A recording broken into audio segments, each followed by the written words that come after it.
예, 안녕하세요 여러분. 워싱턴주 환경부 엔지니어 이진태입니다.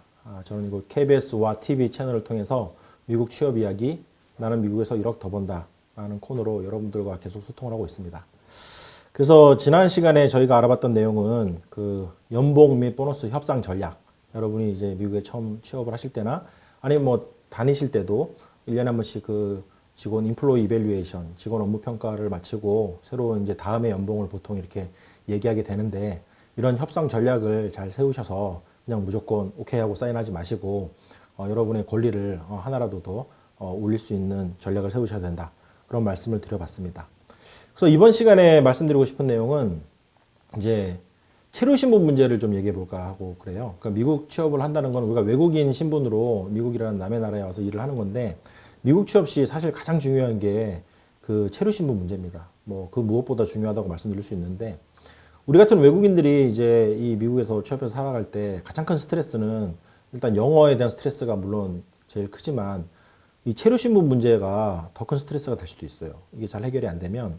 그러니까 이 방송을 시청하시는 많은 분들이 미국 취업이라고 하는 이제 부푼 꿈을 안고 준비를 하신다고 제가 믿고 있습니다. 근데 미국에서의 삶이 당연히 여유롭고 한국에 비해서 또 더 넓은 세계에서, 세상에서 여러분이 정말 그 프로로서 경력을 쌓아갈 수 있는 좋은 기회인 건 맞는데요. 그런 장밋빛 모습만 있는 게 아니에요. 그러니까 여러분이 또 단점을 또 생각을 하셔야 됩니다. 미국에서 이제 우리 같은 외국인이 외국인으로 살아갈 때 어떤 단점들이 있는지.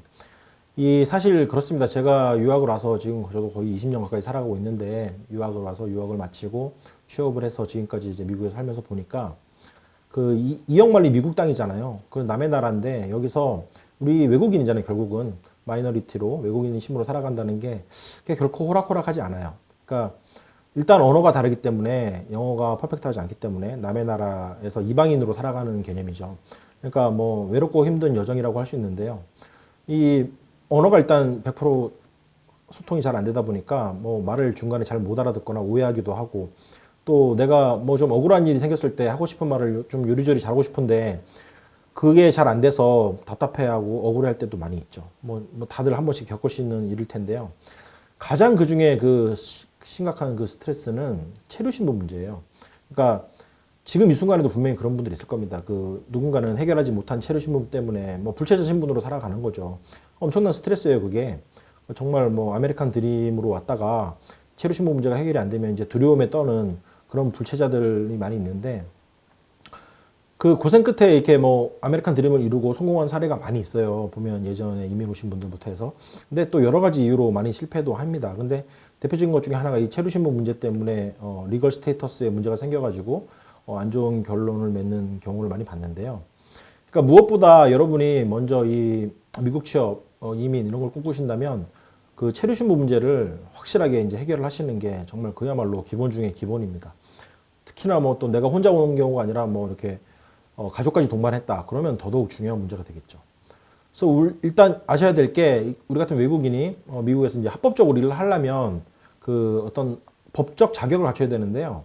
그런 자격이 없으면 아무리 내가 실력이 뛰어나고 뭐 경력이 출중하고 해도 그 일한다는 것 자체가 명백한 불법이 되는 거죠. 그래서 그러니까 그 여러분이 갖추셔야 될 그 자격 조건이 있는데, 그 카드가 있어요. EAD 카드라고, 그 Employment Authorization 카드라는 건데, 우리말로 하면 고용허가증 뭐 이런 개념이에요. 그걸 이제 발급을 받아야 되는데, 그걸 발급하기 위해서는 이제 비자, 합법적인 그 취업이, 기본적으로 취업이 가능한 비자를 소지하고 계셔야 됩니다.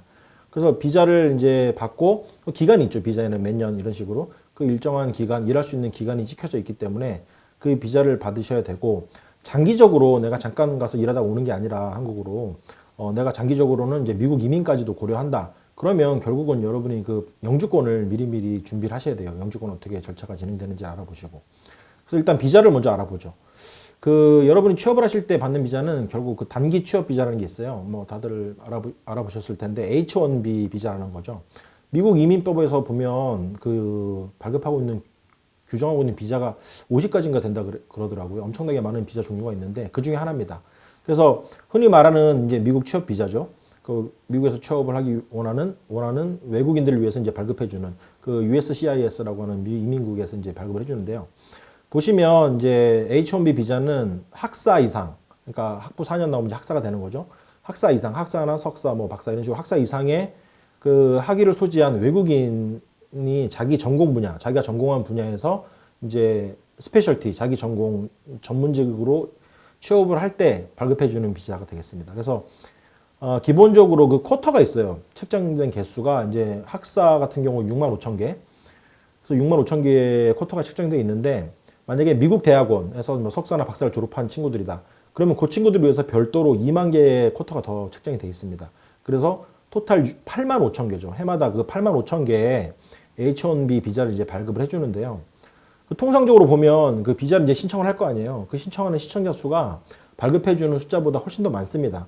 그래서 결국은 매년 그 추첨을 통해서 이제 발급을 하게 되는데 그 최근에 뉴스 많이 나오는데요. 뭐 추첨 방식이나 이런 것도 변동이 있고 막 그러기 때문에 제가 더 이상 자세한 얘기는 이제 비자에 대해서는 여기서 안 할 겁니다. 여러분이 이제 각자가 그 정확한 최근 정보는 왜냐하면 이제 방송을 시청하시는 시기가 다 다를 거기 때문에 가장 그 최근 확실한 정보는 여러분이 직접 조사를 하셔야 되고 최근 뉴스는 이제 확인을 하셔야 되고 가장 좋은 방법은 그 전문가들의 도움을 받는 겁니다. 그러니까 이민 전문 변호사라든지 그런 전문가들의 도움을 받아서 확실하게 이제 해결을 하셔야 된다라는 말씀을 드리고요. 그다음에 H-1B 비자를 발급받은 그 배우자나 뭐 그런 동반 가족한테는 H-4 비자라는 게 또 있어요. 그래서 뭐 그 배우자라든지 자녀들한테 H-4 비자를 주는데 그 H-4 비자도 H-1B 비자하고 그 체류 기간은 똑같이 줘요. 그러니까 처음에 이제 3년을 줍니다. 기본적으로 3년을 주고 내가 3년 동안 일을 잘했다. 그러면 추가로 3년 한 번 연장을 해줘요. 그래서 6년까지 이제 주는 거죠. 저도 이제 H-1B 비자로 다 6년까지 이렇게 생활을 하다가 영주권으로 옮긴 케이스인데 그렇게 6년까지 이제 준 상태에서 이제 6년이 끝나면 그럼 무조건 끝나는 거냐? 법적으로는 끝나는 건데 만약에 6년이 만료되기 시점 이전에 내가 영주권 이민 절차를 진행을 해서 영주권 신청이 들어가서 영주권 절차가 진행 중이다. 근데 아직 결론이 안 난 상태다. 그러면 또 추가로 그 결론이 날 때까지 1년씩 연장을 해줍니다. 그래서 H-1B 비자 그리고 가족 동반 가족 같은 경우는 H-4 비자가 있다라는 거 알아두시고 주변에 이런 거 문제 생겼던 기억이 나는데요. H-4 비자는 그 동반 가족이기 때문에 뭐 예를 들어 자녀들 학교 다니고 하는 거 다 합법이에요. 문제 없이 학교 다닐 수 있습니다. 근데 그 배우자가 H-4 비자를 가지고 있는 배우자가 취업을 하면 안 돼요.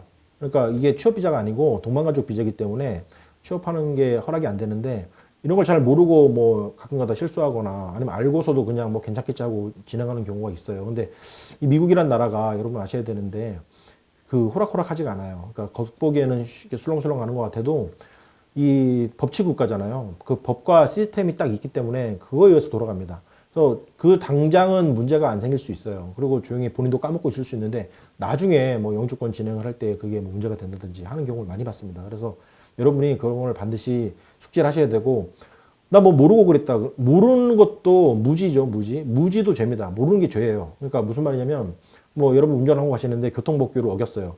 근데 내가 알고 어길 수도 있지만 정말 몰라서 어길 수 있잖아요. 근데 이제 경찰이랑 얘기를 하다 보면 난 몰랐다고 봐달라 그러면 물론 뭐 제너러스하게 관대한 친구들은 봐주고 할 수도 있어요. 내가 아직 레코드가 깨끗하고 막 이러면 조심해라 그리고 워닝으로 끝날 수도 있지만 뭐 깐깐한 친구들은 그렇게 얘기하기도 하죠. 너 모르는 거 자체가 죄라고. 너가 그거를 모르면 운전을 하면 안 된다. 모르는 것 자체가 죄입니다. 내가 운전할 때는 반드시 내가 그걸 숙지하고 알아야 될 그 책임이 있기 때문에 여러분이 그런 거를 충분히 숙지를 좀 하셔야 되고 그러니까 그 법치 국가가 그런 것 같아요. 우리나라는 좀 보면 약간 국민정서법 이런 게 있잖아요. 예전에도 보면 약간 막 떼쓰고 하면 그 떼법이라고 하는 게 통하기도 하고 막 이러는데 미국 그게 안 돼요. 그러니까 여러분 그걸 자세히 알아보시고 그런 것 같아요. 시스템에 의해서 돌아가는 게 좋은 점은 뭐냐면 그 되는 일은 내가 뭐 굳이 신경 쓰지 않아도 저절로 돼요. 제가 지난 시간에 잠깐 말씀드렸는데 그 책이 하나 날아왔다 그랬죠. 학교에서 졸업을 하고 나서. 그런 식으로 본인이 내가 챙기지 않아도 시스템이 되는 거는 내가 포닥 시절에 내가 쓰지 않는 휴가를 돈으로 다 환산해가지고 시스템이 이렇게 되니까 자동으로 저는 본인은 정작 까먹고 있었지만 집으로 그 책이 날아옵니다. 그런 식으로 되고 되지 않는 일은 내가 아무리 뭐 때를 쓰고 가서 뭘 한다 해도 되는 게 아니에요. 그러니까 그런 시스템으로 돌아가기 때문에 여러분이 반드시 그 체류 신분과 관련된 문제는 시스템을 숙지를 하셔야 된다라는 거를 말씀을 드리고요. 일반 공식이 있어요. 그러니까 저처럼 이렇게 처음에 이제 미국에 유학을 오면 F1 학생 비자, F1 비자를 받고 오는데 그래서 이제 학생 기간 동안은 이제 F1 비자로 충분히 살아갈 수 있습니다. 졸업할 때까지 유효하기 때문에 뭐 5년이든 10년이든 자기가 공부를 할 때 F1 비자로 살고 이제 끝나고 취업을 하게 되면 중간에 OPT라는 기간을 잠깐 거치면서 H-1B 아까 말씀드린 비자를 H-1B 취업 비자를 받는 거예요. 그래서 취업 비자로 처음에 3년, 그다음에 3년에서 6년까지 살 수 있다 그랬죠. 진행을 하시다가 내가 다시 한국에 갈 거다. 그러면 그냥 가시면 되는데 장기적으로 나는 미국 이민을 고려한다. 그러면 반드시 영주권. 여러분이 그 영주권 절차를 진행하셔야 된다. 그리고 영주권을 받고 나서 내가 완전 미국에 그냥 뼈를 묻겠다. 그러면 뭐 시민권까지도 갈 수 있죠. 미국 시민이 될 수 있는 겁니다.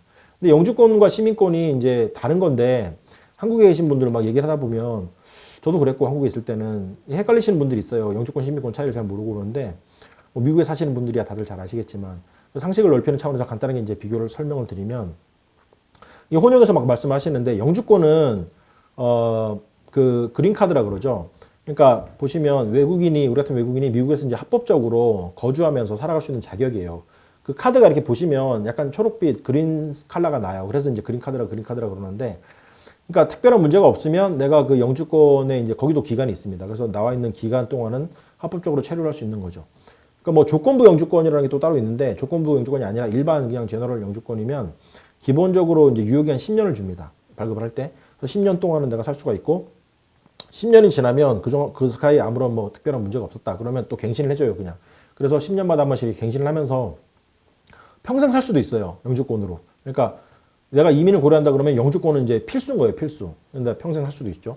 근데 시민권은 옵션입니다. 반드시 내가 뭐 시민권을 해야 되는 건 아니에요. 그러니까 그건 뭐 여러분 자유고 영주권은 필수고 시민권은 옵션이다. 이렇게 생각을 하시면 됩니다. 근데 차이점은 영주권은 이제 언제든지 또 박탈당할 수가 있어요. 예를 들어서 내가 사는 동안 뭐 본치 않게 어떤 뭐 안 좋은 사건에 연루될 수가 있죠.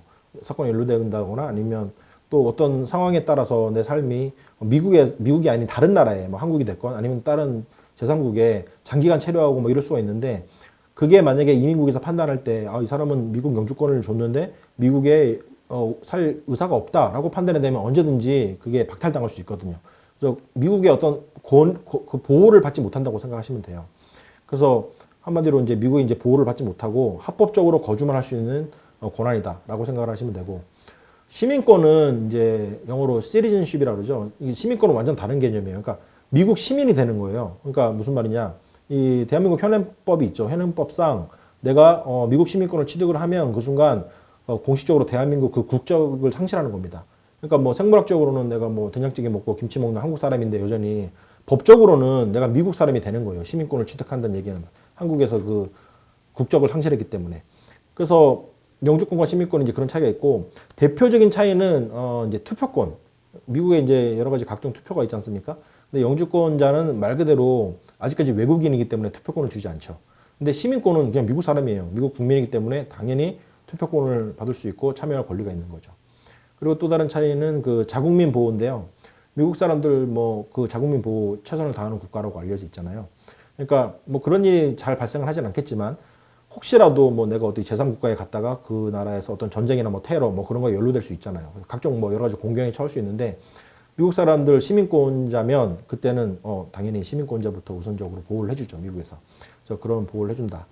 그런 차이가 있고 또 하나는 취업, 이제 미국 취업 관련해서 여러분이 이제 취업 관심 있으시니까 공무원으로 취업을 할 때 그 연방 공무원 같은 경우 미국 연방 공무원은 미국 시민권자만 갈 수 있는 곳들이 대부분입니다. 그러니까 100%라고는 하진 않겠는데요. 99% 연방 공무원, 페더럴 가버먼트 같은 경우는 이제 모집 공고를 보시면 제일 처음에 딱 US Citizen Only라고 찍혀 있어요. 그러니까 미국 시민권자가 아니면 연방 공무원은 아예 지원 자격 자체가 안 되는 거죠. 내가 아무리 영주권을 갖고 있어도 연방 공무원은 지원을 못 하는 겁니다. 그런 경우가 다반사고요. 뭐 그 연방 공무원이 아니더라도 예를 들어 어떤 내셔널 시큐리티를 다루는 레벨, 국가 안보와 관련된 중요한 거와 관련된 일을 하는 직종, 뭐 연구소라든지 그런 경우도 그 US 시리즌 only인 경우가 많이 있습니다. 영주권자도 공무원이 될 수 있는데 연방 공무원은 이제 시리즌 only인 경우가 많은데요. 이런 저 같은 뭐 스테이트 가버먼트, 주정부, 50개 주로 이루어진 각 주정부 기관이라든지 아니면 또 로컬 가버먼트들이 많이 있죠. 뭐 시리라든지 아니면 뭐 카운티 같은 그런 로컬 가버먼트나 스테이트 가버먼트 같은 경우는 뭐 시리즌을 요구하는 경우가 그렇게 많지 않습니다. 그냥 영주권만 있어도 합법적으로 일을 할 수 있기 때문에 얼마든지 취업이 가능하고 또 경우에 따라서는 이런 경우도 있어요. 내가 취업비자야 아직 H-1B 취업비자 상태로 공무원이 될 수도 있습니다.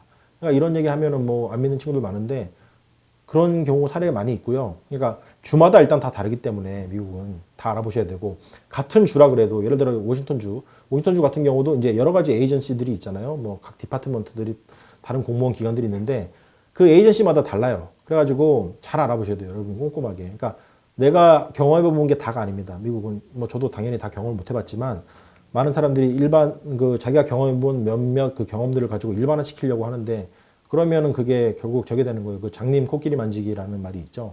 그런 식으로 자기가 아는 게 단지 아는데 그렇지 않습니다. 이게 워낙 다양한 그 케이스 바이 케이스, 케바케예요. 그러니까 여러 가지 케이스가 있기 때문에 여러분이 다양한 걸 조사를 하셔야 되고, 그러니까 내가 아직 뭐 영주권도 없다 그래서 내가 미국 공무원이 되고 싶은데 지레 미리 포기하고 이런 건 하지 마시라는 겁니다. 어리석은 행동이죠. 그러니까 뜻이 있는 곳에 길이 있다 그랬잖아요. 여러분이 그걸 미리 알아보셔가지고 그 다양한 케이스를 조사를 해보시면 좋은데, 그 웹사이트에 보시면 그 많은 분들이 알고 계신 그 Working US라는 웹사이트가 있죠. 그 workingus.com에 들어가시면 굉장히 많은 정보를 얻으실 수 있어요, 여러분이. 그래서 거기 뭐 미국 취업이라든지 비자, 뭐 영주권, 그리고 또 뭐 각종 이민 생활 관련된 다양한 정보들이 거기에 많고요.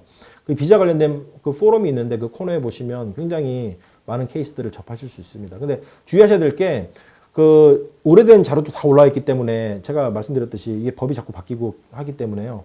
가장 최근 정보를 아셔야 되고, 가장 확실한 거는 전문가, 결국은 이민 전문 변호사의 도움을 받으시는 게 가장 좋은 방법이라고 말씀드릴 수 있겠습니다. 네, 그럼 이번 시간에는 이런 식으로 최로 신문 문제를 알아봤고요. 저는 또 다음 시간에 새로운 주제로 인사드리도록 하겠습니다. 시청해주신 여러분 감사합니다.